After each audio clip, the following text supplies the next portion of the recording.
एक शहर में भल्लू भालू रहता था। वो खाने पीने का बहुत शौकीन था। तोता उसका बहुत अच्छा दोस्त था। वो बहुत समझदार था और अच्छे और बुरे की पहचान रखता था। भल्लू ताकतवर था, इसी वजह से सींगू गेंडा उसके साथ दोस्ती करने को देखता था। भल्लू कैसे हो?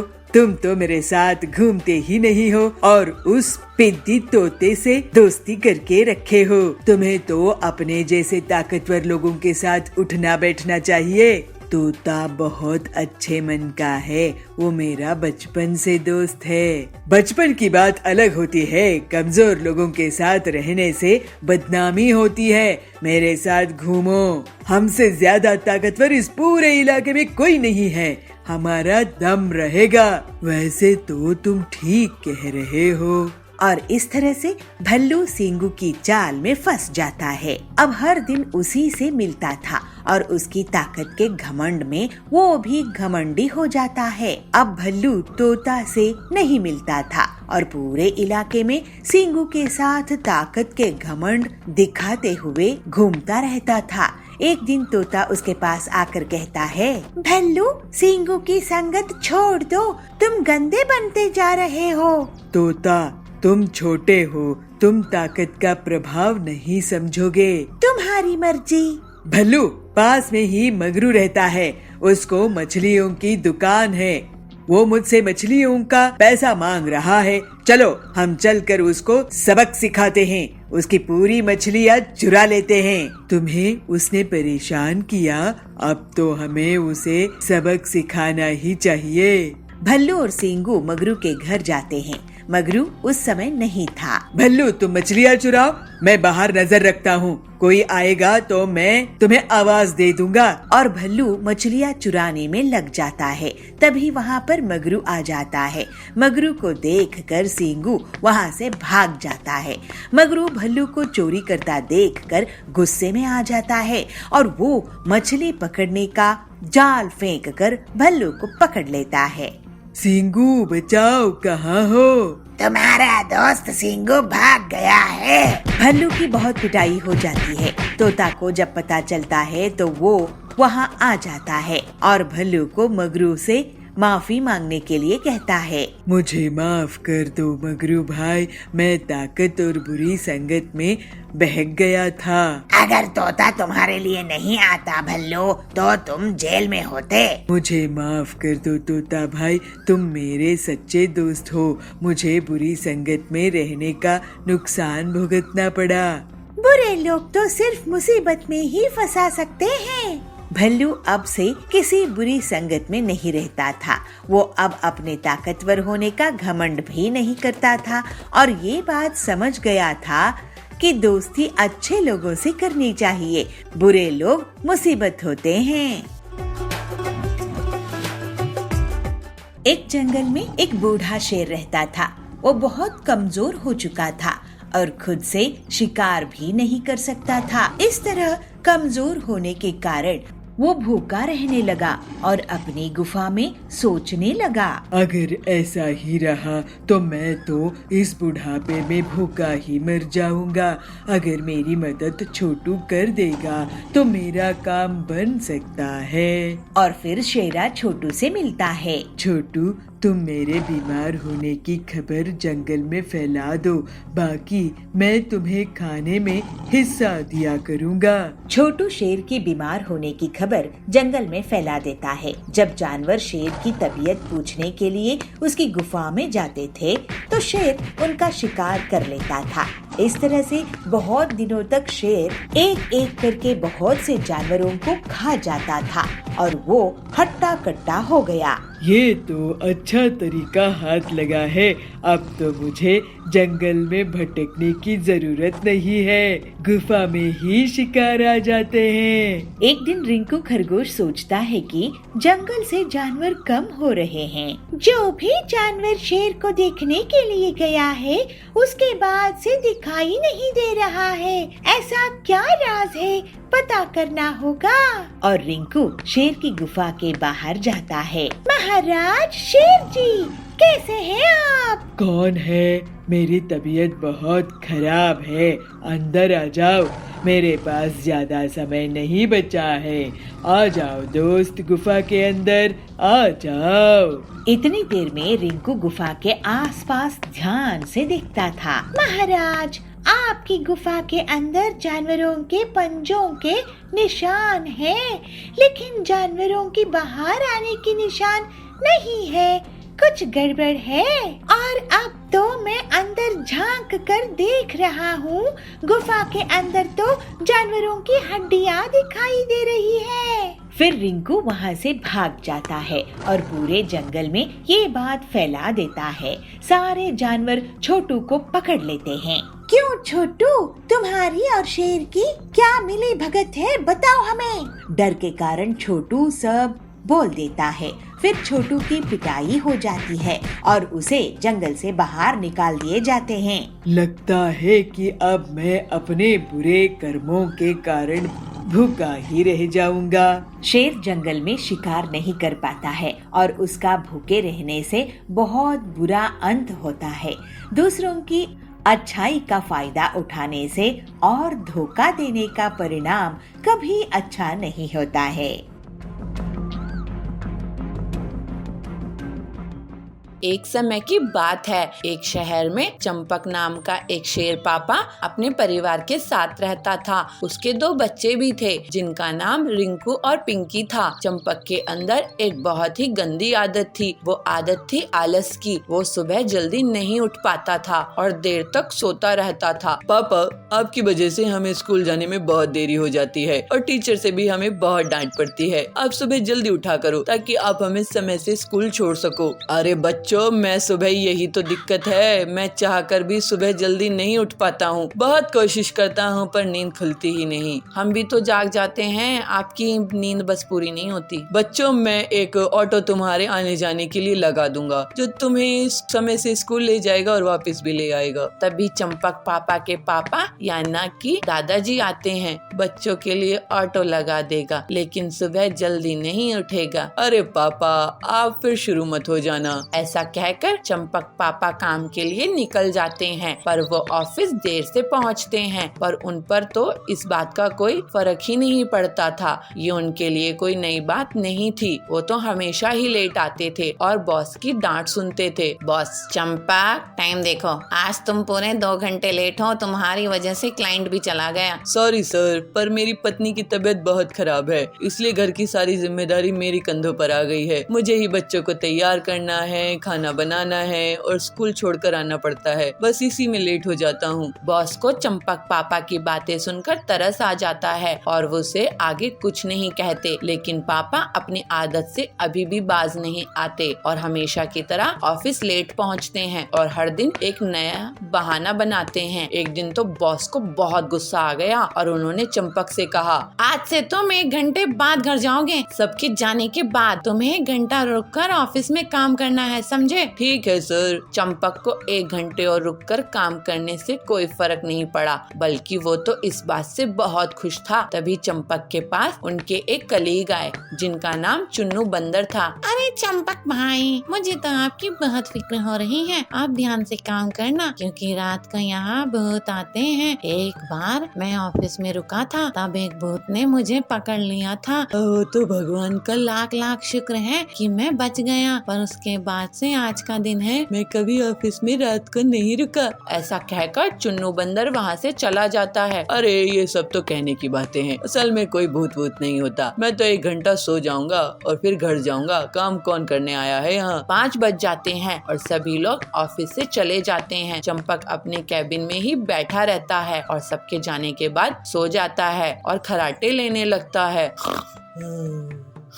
लेकिन तभी उसकी नींद अचानक से खुलती है और वो देखता है कि दरवाजे से उसके कैबिन के अंदर एक फाइल चलती हुई आ रही है। उसे देख वो डर जाता है। अरे ये फाइल अपने आप कैसे चल रही है? कहीं वो चुन्नू बंदर सही तो नहीं कह रहा था? हे भगवान, मेरी रक्षा करना। हे भूत महाराज, मुझे माफ कर दो। मैं आगे से यहाँ कभी नहीं रुकूंगा। प्लीज मुझे इस बार माफ कर दो। फाइल अभी भी चले जा रही थी। चंपक का दिल जोर जोर से धड़कने लगता है और वो ऑफिस से निकलकर बाहर आ जाता है और तेजी से भागने लगता है। गार्ड उसे देखता है तो चंपक उससे कहता है, भाग जाओ, ऑफिस के अंदर भूत है। कौन सा भूत, मैं भी तो देखूं जरा। गार्ड ऑफिस के अंदर जाता है तो वो देखता है कि फाइल अपने आप चले जा रही थी। गार्ड फाइल को उठाकर देखता है तो पाता है कि फाइल के नीचे तो एक छोटा चूहा था जो इधर उधर भाग रहा था। लेकिन उस दिन के बाद से चंपक सुधर जाता है और आलस छोड़कर ऑफिस समय पर जाता है। बंटी एक बहुत ही होशियार मिस्त्री था। इंजीनियर्स भी उससे घर बनाने के पहले सलाह मशवरा करते थे। बंटी बहुत मेहनती था और लोगों की मदद के लिए पैसे भी उधार दे देता था। एक उसकी पत्नी पीलू उससे कहती है, अजी सुनते हो, आप पूरे गांव के लिए घर बनाते हो लेकिन हमारा खुद का कोई घर नहीं है। बारिश का मौसम आने वाला है, छत की मरम्मत करवानी है, हमारा अपना घर कब होगा? कभी सोचे हो? वो टिल्लू कितनी जल्दी से अपना घर बना लिया जबकि उसको आपके जितना भी काम नहीं आता है। अरे पीलू, क्यों दूसरों की तरक्की देखकर जल रही हो? बारिश के मौसम के लिए मैं तैयारी कर लूँगा और एक दिन हमारा भी अपना घर होगा। तुम इतना मत सोचो। फिर बंटी अपने दोस्त हरिया को, जो कि ईंट सप्लायर था, उसको सारी बात बताता है। हरिया भाई, तुम मुझे मेरे घर की मरम्मत के लिए ईंट कितने में दोगे? अरे क्या बंटी भाई, तुम्हारी मदद से तो आज मेरा इतना बड़ा कारोबार है। तुम बस बताओ कितनी ईंट चाहिए, तुम्हें ईंट मिल जाएंगी। फिर हरिया बंटी के घर के बाहर एक ट्रॉली ईंट डलवा देता है। उस रात जब बंटी और पीलू सो रहे थे तभी बंटी को कुछ आवाज आती है, लेकिन जब वो बाहर आता है तो उसे कोई नहीं दिखता। सुबह उठने पर वो ईंटों को गिनता है तो पता है कि कुछ ईंटें कम हो गई थी। अरे लगता है कोई ईंटों को चुरा ले गया है। कौन हो सकता है जी? आज रात मैं पहरेदारी करूंगा। फिर उस रात बंटी जागकर ईंटों की रखवाली करता है। वो एक कोने में छुपकर नजर बना रखता है और थोड़ी ही देर में देखता है कि कुछ बहुत ही छोटी छोटी चिड़िया अपनी अपनी ट्रैक्टर में ईंटों को चुरा कर ले जा रही है। पीलू और बंटी दोनों उनका पीछा करने लगते हैं। फिर जंगल से होते हुए वो छोटी छोटी चिड़िया एक गुफा के अंदर चले गए। दोनों पति पत्नी भी उनके पीछे गए और दूसरी तरफ निकले। अरे यहाँ तो इन छोटी छोटी चिड़ियों का पूरा घर संसार है। हाँ, छोटे छोटे घर और गाड़ियाँ हैं। अरे छोटी छोटी चिड़िया, तुम लोग मेरे घर से ईंट चुरा कर भागी हो। तभी वहाँ छोटी रानी बबली बोलती है, नहीं, आप हमें गलत मत समझिए बंटी जी। हमें एक नया महल तैयार करना है और मार्केट प्लेस भी बनानी है और ये काम आपसे बेहतर कोई और नहीं कर सकता। इसलिए हमें आपके घर में चोरी करनी पड़ी और आप हमारे पीछे यहाँ तक आए। ओह, तो ये बात है। मुझे आपके काम आने के खुशी होगी। हाँ हाँ, हमें आप छोटी चिड़ियों की तकलीफ पता है। ये आपके लिए बहुत अच्छा काम करके देंगे रानी जी। फिर बंटी बहुत खूबसूरती से रानी का महल और मार्केट की जगह तैयार कर देता है और मिनी पेट्रोल पंप होते हैं। इसी बीच पीलू और रानी की अच्छी दोस्ती हो जाती है। बंटी जी, आप कमाल के कलाकार हो और आपकी सहायता से पूरा राज्य बहुत सुंदर दिख रहा है। ये लीजिए आपकी मेहनत का इनाम। रानी बंटी को सोने से भरी एक बोरी देती है। ये देखकर पीलू और बबलू की आंखें चमक उठती है। फिर जल्दी ही बबलू अपना एक सुंदर सा बंगलो बनाता है। बबलू अब एक कंस्ट्रक्शन कंपनी शुरू कर देता है और बहुत पैसे कमाता है। फिर पीलू और वो खुशी खुशी रहने लगते हैं। हाथियापुर गांव में बबलू अपनी पत्नी पीलू चिड़िया के साथ रहता था। बबलू बहुत ही मेहनती किसान था। वो साल भर मेहनत करके नींबू किसानी करता था। अपनी फसल बेचकर अपना घर चलाता था। पीलू और बबलू देवी के बहुत बड़े भक्त थे। वो हर काम देवी का आशीर्वाद लेकर ही किया करते थे। पीलू, इस बार मैं खास पहाड़ी नींबू की फसल बोया हुआ हूँ और बहुत अच्छे से खाद और पानी की सिंचाई का भी काम किया है और खास ख्याल रखा हूँ। तुम देखना, इस बार देवी माँ की कृपा से बहुत बढ़िया नींबू की फसल होगी। हमारे सारे दुख तकलीफ हमेशा के लिए मिट जाएंगे। देवी जी करे ऐसा ही हो, नहीं तो अगर पिछली बार की तरह हमारी फसल बर्बाद हो गई तो हम जीने लायक ही नहीं बचेंगे। हमारे ऊपर वैसे ही कड़क सेठ का बहुत कर्ज है। पीलू के घर के पास ही सुंदरी रहती थी। वो पीलू की गरीबी का मजाक उड़ाया करती थी। पीलू बहन, बबलू भाई साहब, ये मैं क्या सुन रही हूँ? आप लोगों पर कड़क सेठ का कितना उधार है? ऐसा करो पीलू बहन, तुम मेरे घर आज से काम शुरू कर दो। आज कुछ मेहमान आने वाले हैं। तुम शाम में आके खाना पका देना, घर की साफ सफाई कर देना। इसी बहाने तुम्हें थोड़े पैसे खाने पीने के लिए मिल जाएंगे। पीलू को सुंदरी की बातें बहुत खराब लगती थी। वो हर बार उनकी गरीबी का मजाक उड़ाया करती थी। ऐसे ही एक दिन बबलू अपने खेत जाता है। वो देखता है कि उसकी नींबू की फसल बहुत बड़ी हो गई है, लेकिन जब वो एक पौधे को निकाल कर देखता है तो पता चलता है कि उसमें नींबू नहीं उगे हैं। इसी तरह से सारे पौधे चेक करता है, लेकिन किसी में भी नींबू नहीं उगे होते हैं। बबलू उदास होकर अपने खेत में बैठ जाता है। मेरे खेत में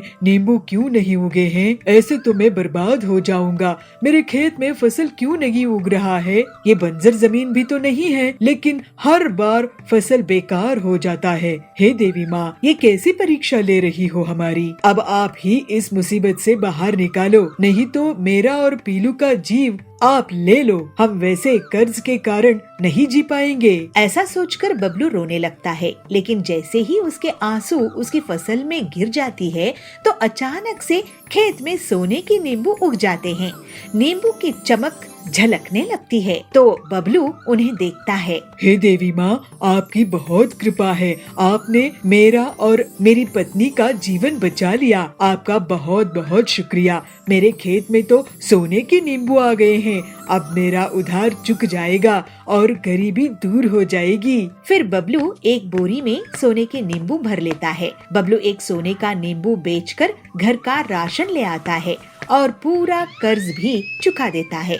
लेकिन वो सोने के नींबू वाली बात पीलू को नहीं बताता है। एक दिन सुंदरी उसके घर आती है। क्या हुआ? इस बार तुम लोग नींबू की फसल नहीं बेच रहे हो क्या? इस बार भी तुम्हारी फसल बर्बाद हो गई है? ऐसा है तो तुम लोग तो सड़क पर आ जाओगे। नहीं, इस बार फसल बहुत अच्छी हुई है देवी माँ की कृपा से सुंदरी बहन। नहीं नहीं पीलू, बबलू इस बार फसल बेचने के लिए बाजार गया ही नहीं। अब तुम ही सोचो तुम्हारा आगे क्या होगा। बबलू जब घर लौटता है तो पीलू उससे पूछती है, बबलू जी, पड़ोसन कह रही थी कि आप इस बार शहर के जंगल में नींबू बेचने के लिए नहीं गए थे।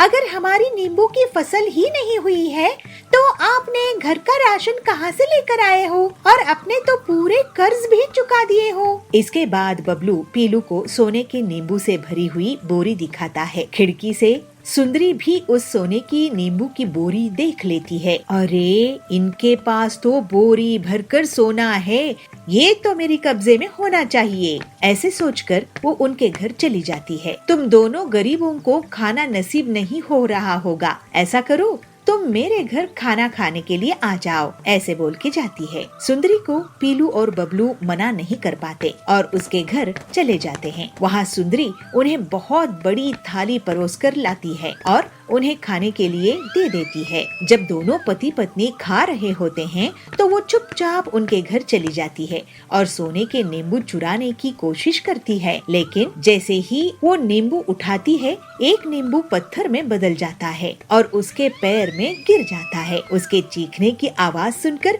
पीलू और बबलू वहाँ आ जाते हैं। सुंदरी वहाँ से भाग जाती है। तभी तो मैं सोचूं कि हमेशा हमारी गरीबी का मजाक उड़ाने वाली हमें आज खाना क्यों खिला रही है। ये हमारे पीछे हमारे सोने की नींबू चुराना चाहती थी, लेकिन देवी माँ की कृपा से ये सब बच गए और उसका छुआ हुआ नींबू पत्थर में बदल गया उसकी तो टांग ही टूट गई है। लालची सुंदरी को सबक मिल गया होगा। ये सुंदरी बहुत लालची है, इसके पास सब कुछ है लेकिन ये लालच करना नहीं छोड़ती है, इसी वजह से इसको सजा मिली। हाँ बबलू जी, आप सही कह रहे हैं, लेकिन ये नींबू जब तक हमारे घर में रहेंगे ये सुरक्षित नहीं रहेंगे। इनकी चोरी होने का डर बना रहेगा। चलिए इन्हें खेत में गाड़ कर छुपा देते हैं। फिर दोनों पति पत्नी खेत में सोने की नींबू को छुपा देते हैं। बंटी और पीलू बहुत सरल स्वभाव के देवी के भक्त थे और जीवन में बहुत मेहनती और ईमानदार थे। इस वजह से उसकी शुद्ध भावनाओं से देवी खुश होकर उन्हें आशीर्वाद दी। बंटी के निकले हुए आंसू से सोने के नींबू खेत में उग गए थे। वहीं दूसरी तरफ सुंदरी का मन काला था, इसी वजह से उसके छूते ही सोने का नींबू पत्थर में बदल गया और उसी के पैर पर गिरकर उसका पैर तोड़ दिया। अब बबलू और पीलू की गरीबी दूर हो गई थी और वो दोनों देवी की भक्ति करते हुए खुशी खुशी रहने लगे।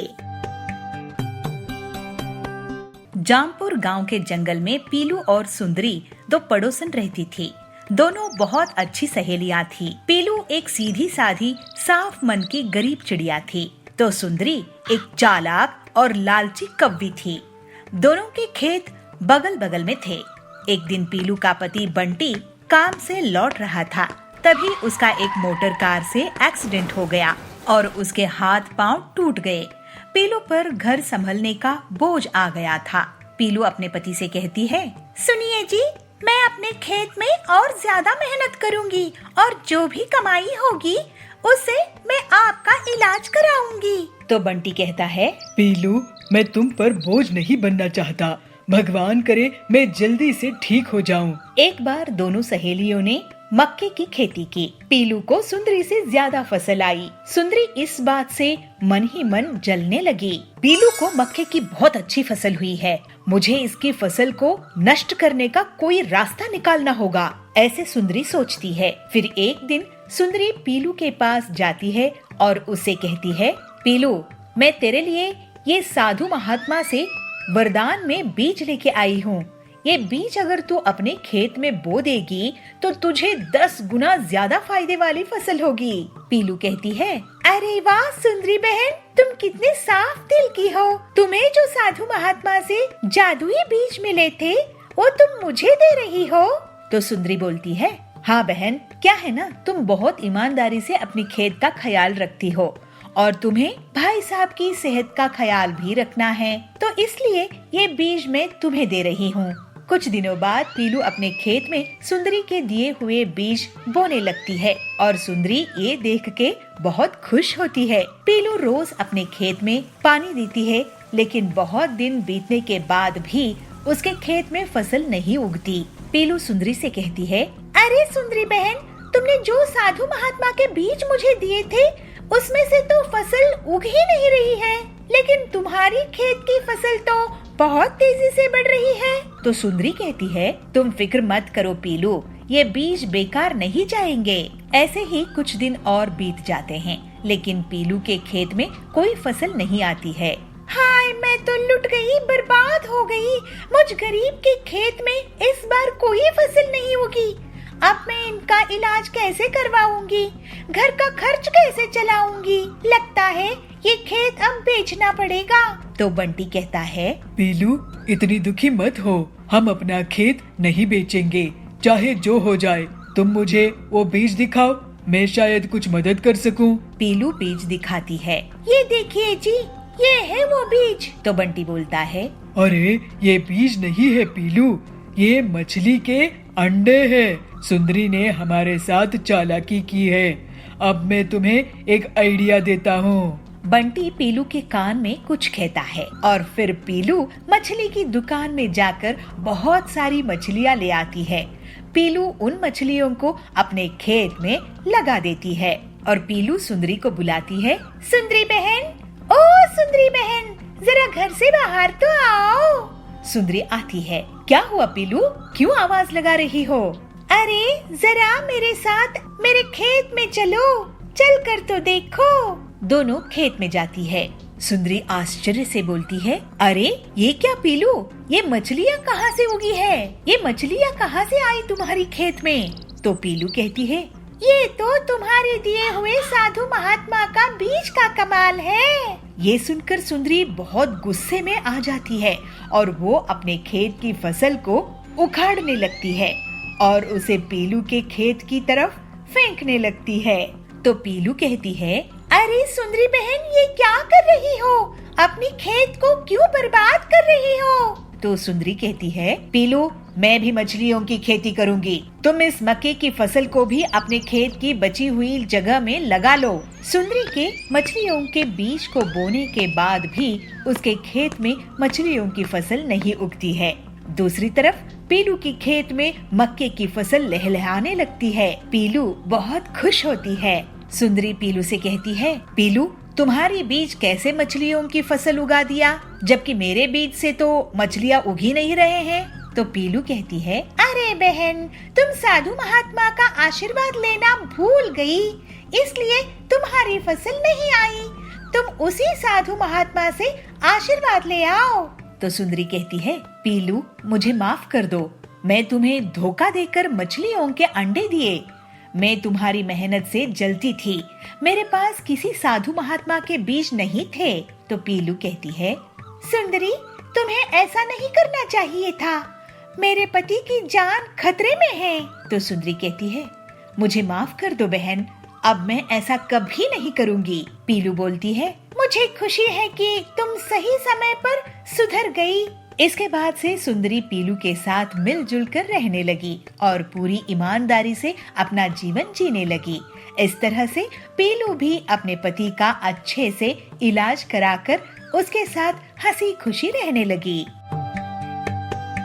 विद्यापुर नाम के गांव में पीलू चिड़िया रहती थी। उसका बेटा बबलू और बहू बबली वो भी उसी के साथ रहते थे। लेकिन बबलू और बबली को बूढ़ी पीलू का साथ रहना पसंद नहीं आता था। पीलू की एक बेटी थी, उसका नाम हरी था। हरी की बड़े शहर में शादी हो चुकी थी। शादी के बाद से वो बहुत घमंडी हो गई थी और अपने मायके वालों से ज्यादा बातचीत नहीं करती थी। एक दिन बबलू कहता है, माँ, मेरी बात सुनो, मेरी कमाई बहुत कम हो चुकी है और महंगाई बहुत ज्यादा।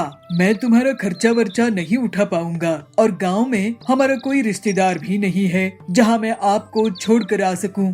मेरी पूरी कमाई घर चलाने में ही चली जाती है। मुझे बच्चे होंगे तो उन्हें स्कूल कैसे भेजूंगा, ये भी मैं सोचता रहता हूँ। तुम ऐसा करो कि कुछ दिन हरी दीदी के यहाँ चली जाओ। तो पीलू कहती है, बेटा, अपनी बेटी के ससुराल में माँ का रहना अच्छी बात नहीं है, लेकिन तुझे तकलीफ ना हो तो मैं ही ये तकलीफ उठा लेती हूँ। फिर पीलू अपनी बेटी के ससुराल चली जाती है। पीलू अपनी बेटी को कहती है, बेटी हरी, क्या मैं तेरे घर कुछ महीने रुक सकती हूँ? वो क्या है ना, बबलू की कमाई कम हो गई है तो वो मुझे तेरे यहाँ रुकने के लिए कह रहा है। तो हरी कहती है, अरे माँ, मैं तो अपने पति के साथ आज ही अपनी ननद की शादी में विदेश जाने वाली हूँ, मैं तुम्हें यहाँ कैसे रख सकती हूँ? पीलू ये सुनकर बहुत दुखी होती है।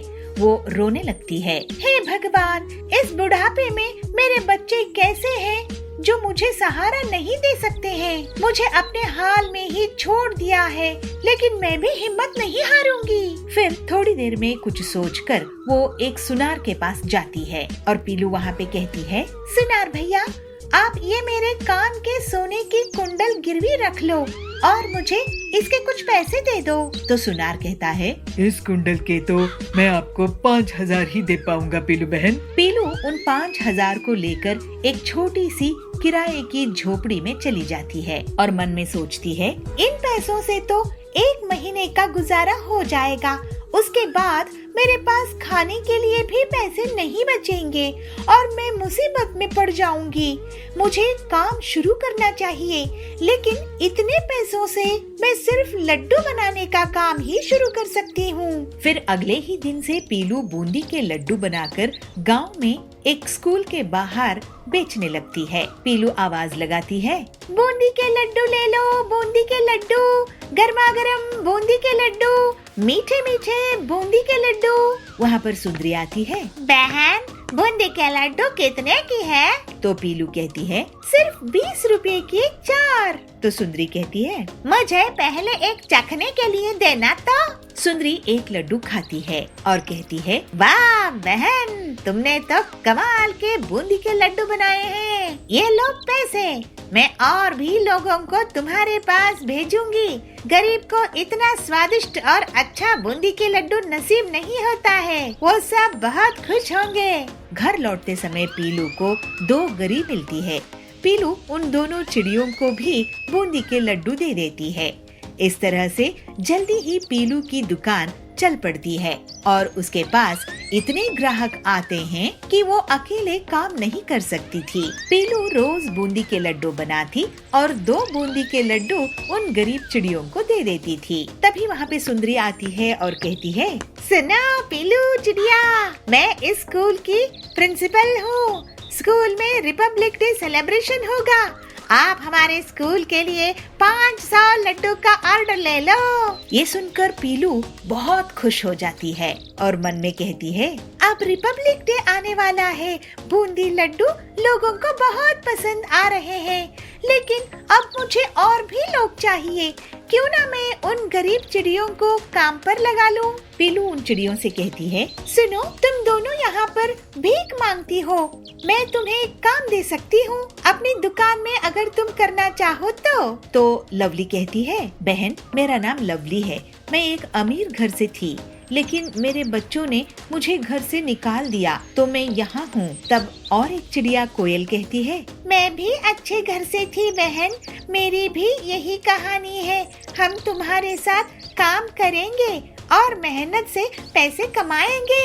ये सुनकर पीलू बहुत खुश हो जाती है और फिर तीनों चिड़िया मिलकर रिपब्लिक डे के लिए लड्डू बनाने का काम शुरू कर देते हैं। ऐसे ही एक दिन पीलू का बेटा उसकी दुकान में आता है। माँ, तुम तो बहुत मेहनती हो, मुझे माफ कर दो माँ। हम जवान लोगों के रहते तुम्हें इतनी परेशानी उठाने की कोई जरूरत नहीं है। मुझे माफ कर दो ना, तुम्हारा ख्याल नहीं रख पाया मैं। तुम्हें किस हाल में छोड़ दिया था। मैं अब तुम्हारी दुकान में काम करूँगा। तो पीलू कहती है बेटा, अब मेरे रिपब्लिक डे के लिए बूंदी के लड्डू बना रही हूँ, तू जाकर और भी स्कूल से ऑर्डर ले आ। फिर उस दिन बबलू दूसरे स्कूल से लड्डू के ऑर्डर ले आता है और उसकी पत्नी भी पीलू के काम में हाथ बटाने लगती है और पूरी ईमानदारी से वो दोनों पीलू की सेवा करने लगते हैं।